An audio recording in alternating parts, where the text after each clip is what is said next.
I hear you. I heard she's very noisy.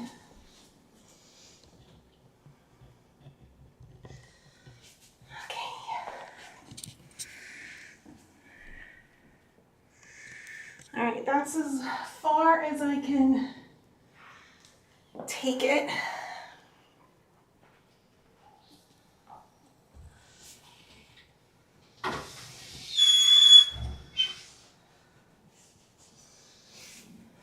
Oh, she's having some kibbles.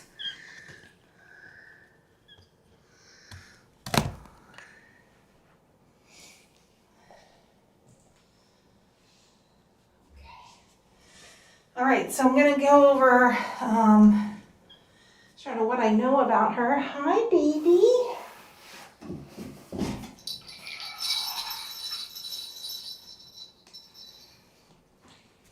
Hi, baby. You're very cute. You're very cute. Let's get you some toys in here. I hear you.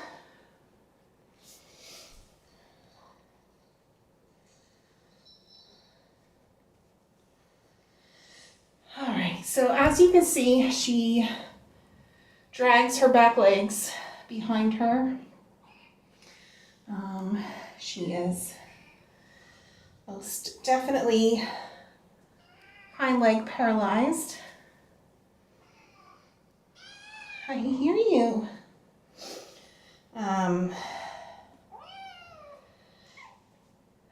So I have some information about her and some that's quite unknown. So she was, I'm trying to get a video of her.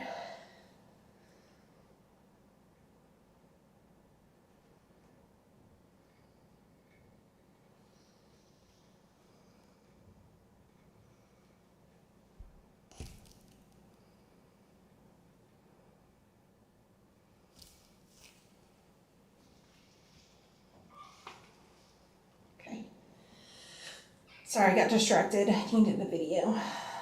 Okay. She was born to a stray cat in Philly.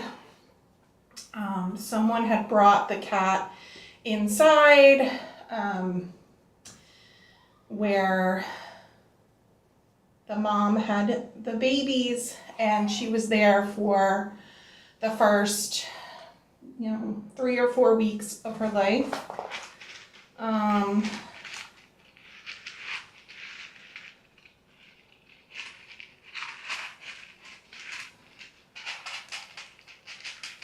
She's digging in the litter box.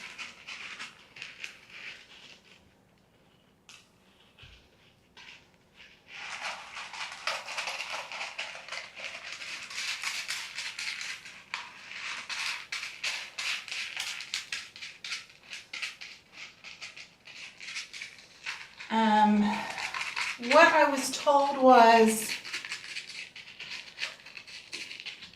it's thought that she was bitten on her back. I don't know bitten by whom. I don't know if it was a dog in the home or another cat in the home or a guinea pig. I have no idea. She didn't go potty, but she did dig around. And, oh my goodness. And, she developed like a sore on her back. I believe whatever that bite was is what caused her paralysis.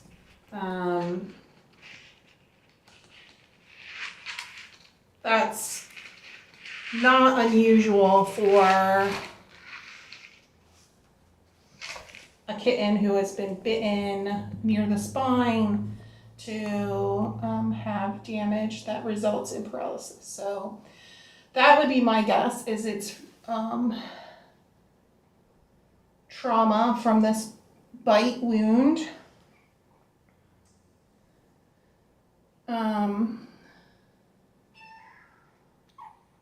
And so with paralyzed cats,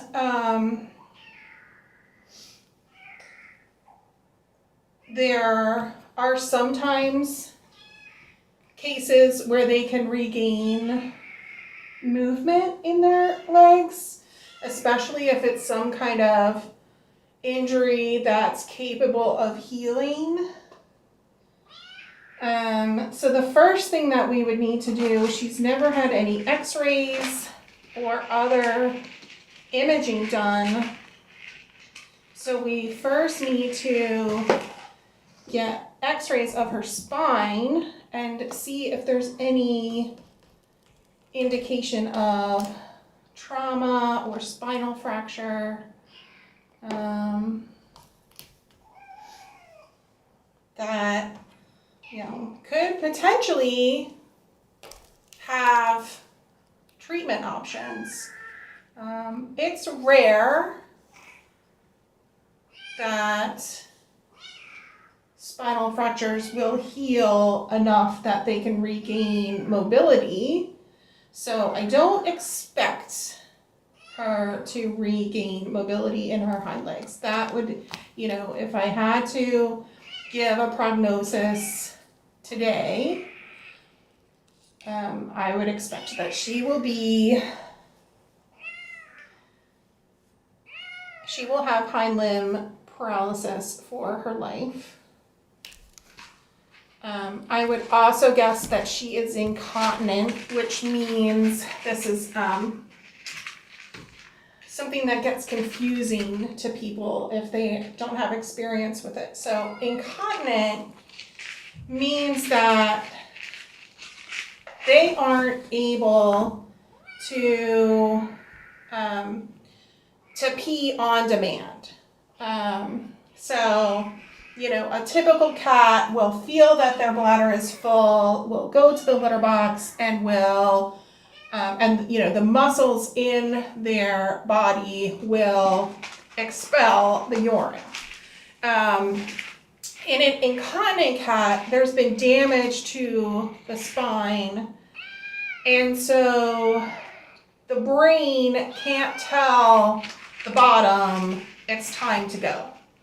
And so what will happen is you'll see urine leaking just involuntarily, or when the bladder gets so full that it can't hold anymore, the bladder will release the urine, and that will be anywhere. It could be in their bed, it could be you know, on a pee pad, but because they can't feel that urine, they don't even realize they're going pee.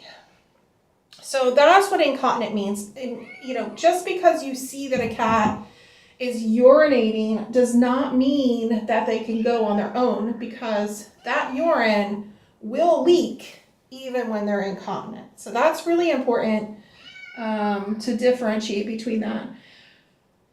Based on what her last foster told me, she doesn't use the litter box. That was a definite. And I believe that she just goes, you know, whenever. And so for cats, what this means is for their comfort and for their health, you need to manually express that urine. So you're actually squeezing their bladder over top of a pee pad or a litter box or a toilet. And as you gently squeeze that bladder, the urine will come out and their bladder will deflate. And you do that several times a day. And what that does is it prevents that bladder from overflowing, you know, so you keep the bladder, you know, emptied, and it can help prevent those the leaking in between the times that you express them, so that, you know, because their bladder won't be overflowing, they have less chance of leaking urine around as they wander around. So that's the deal with her going to the bathroom. Now the sore on her back is a little better than I expected at the picture I got. It was pretty gnarly, but it's definitely healing. That bite wound had actually become infected, grossly infected, and burst. There was infection all over the place. She was taken to the ER. They cleared it out, and then she's on antibiotics. So, yes, baby. Yes, baby.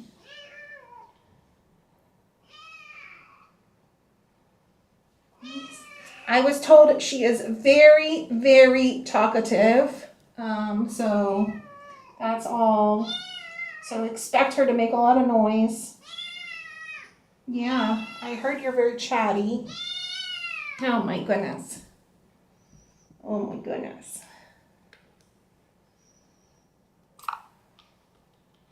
I gotta get her some food. Oh my gosh.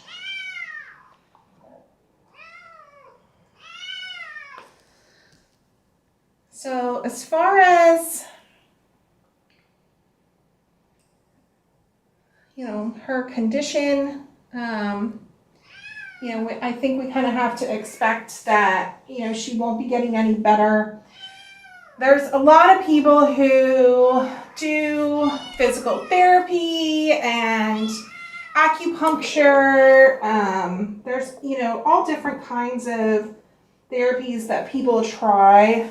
And I'm gonna be honest that I have never seen any of them, you know, regain mobility in a paralyzed cat. I haven't seen any who learn to use the litter box after therapy, you know. I think there's a lot of false hope that happens. And when you've experienced this type of injury before, you realize that the best thing you can do for the kitten is just to accommodate her needs, like where she is, as opposed to trying to fix her. You know, we could spend a lot of money and time and discomfort putting her through a lot of therapy, but it, you know, it's not going to do anything. She's not going to regain mobility in those legs. So it's really a waste, in my opinion, to spend that money and put her through that. I think anybody who first has a paralyzed cat, you go through that, and it's just part of a learning curve that, you know, you want to believe in a miracle. But the reality is just that, you know, it's not likely to happen. So, yes, baby. Okay. I can't take you out. I wish I could. She's in quarantine right now, so she needs to be in quarantine. She's been in quarantine for the last week. I know. At her foster's house. And so she needs another week of quarantine. We just need to make sure that she is healthy. I know. She's very, very noisy. The other thing that can give you false hope is you can see movement in their legs. And sometimes what looks like they even try to walk or stand on their back legs. And this is also very common,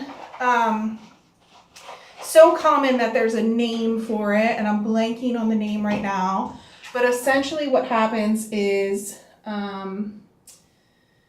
the spine produces like random, what's the word for it? Like instinctual synapses, and it can cause their legs to move. It can cause them to look like they're trying to walk. Oh, spinal walking, that's what it's called. Spinal walking. So what this is actually the spine is reacting without input from the brain. So it's not the kitten saying, I want, move my leg right now, or stand up on my right leg. The brain is not telling the leg that. It's actually the spine. When a leg is in a certain position, the spine has its own reflex that it shoots out that moves that leg or allows them to stand for a second. But it is completely unintentional. The kitten themselves cannot control that, and it is not considered true movement. It's really just reflexive movement. And so, some people I've heard say, she can't be paralyzed because she can move her legs, or she's able to stand for short periods of time. And I just want to clear up that is not a requirement for diagnosis. It's very common that you'll see those hind legs twitch or kick, or have any of all kinds of different movements, but they are not voluntary.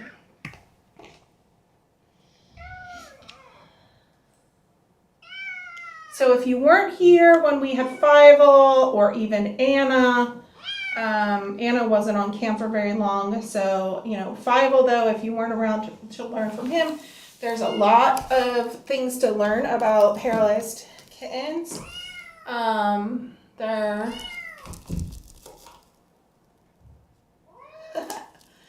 They manage to get around just fine. A lot of times they learn how to climb towers and all kinds, even stairs and things like that.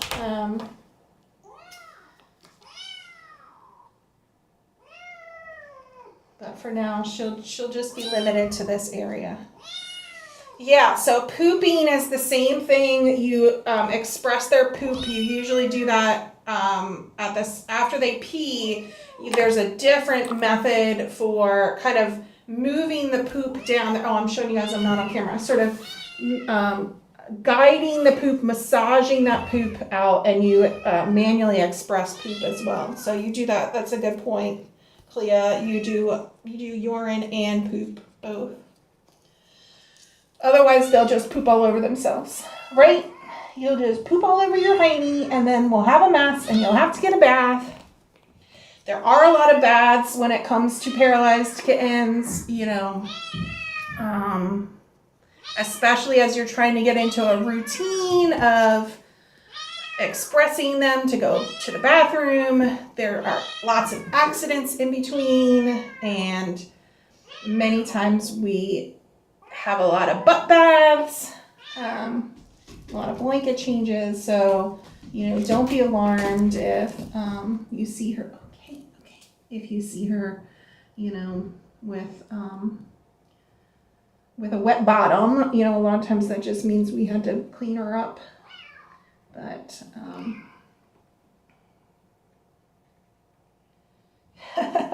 that's right, Nutty. Massage out the poop.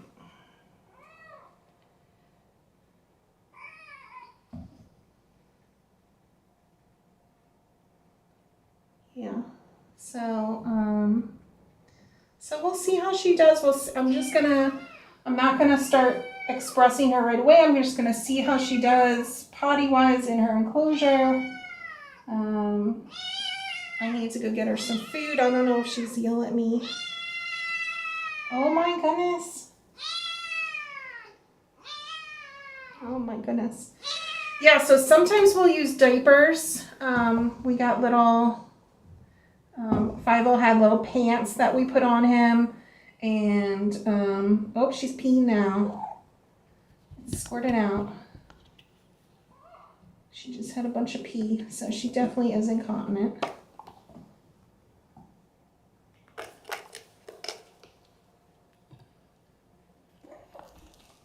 So that's good. We have lots of pee pads in here. Yeah, you just had your pee fly out. So we might look into little diapers for her. We'll see. Oh my goodness.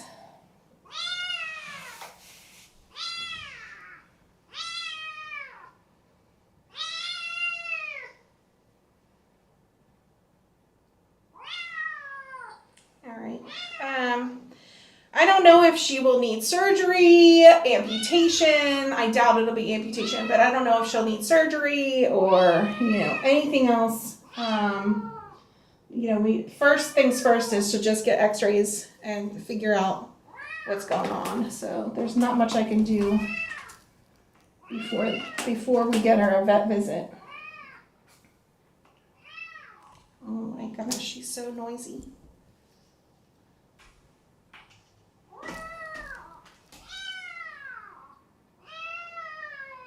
Yeah, she is very feisty.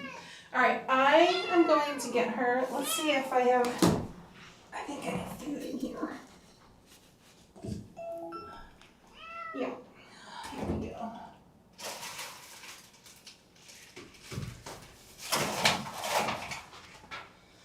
Let's get you some food.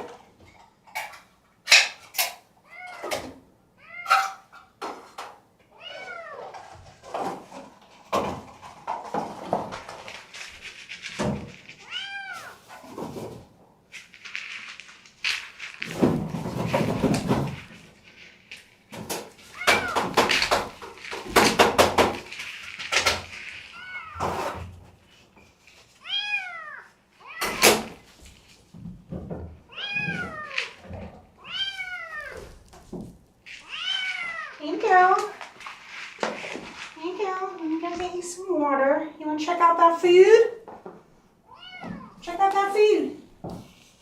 I'll be right back.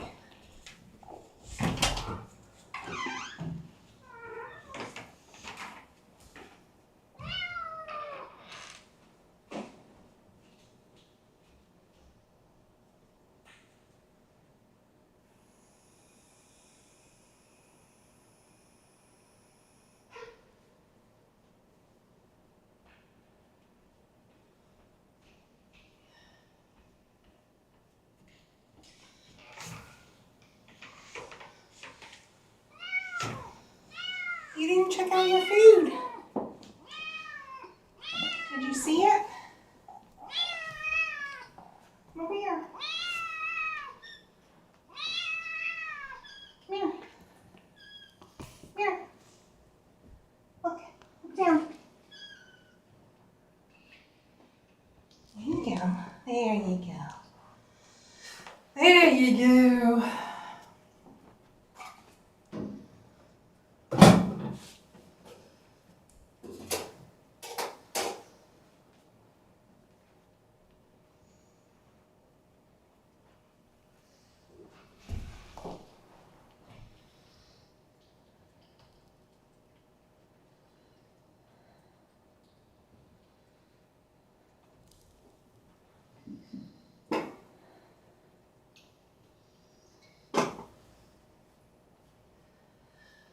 Alright. We got some very curious girls out here.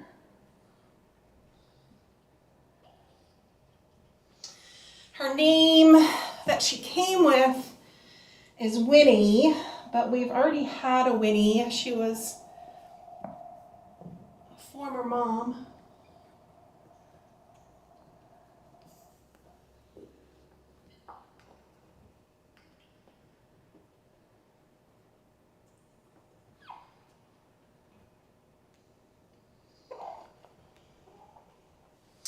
So I gotta come up with a different name for her.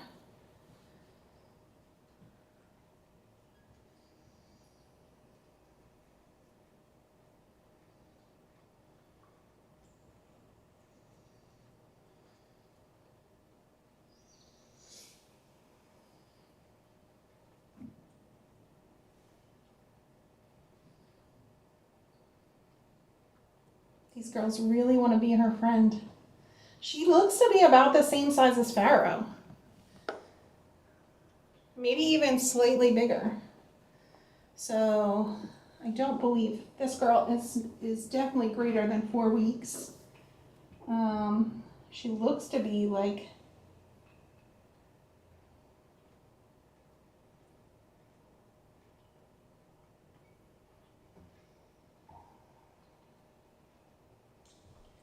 I would say 6 or 7 weeks even.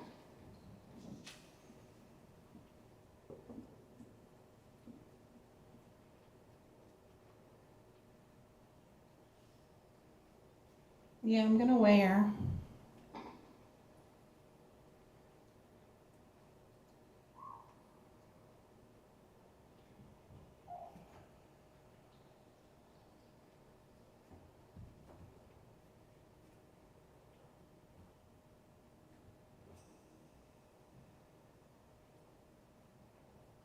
She's got a really cute face. She's got cool white streaks on her face and white paws.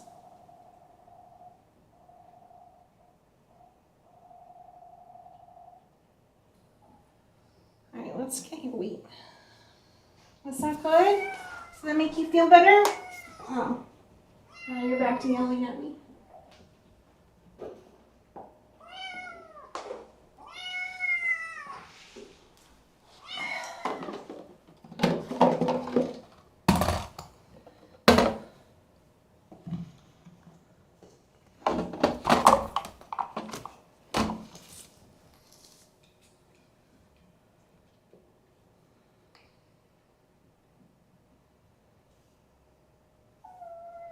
All right, let's get your weight. Here we go. Oh my goodness. 1 pound, 10.5 ounces. Wow, you are big.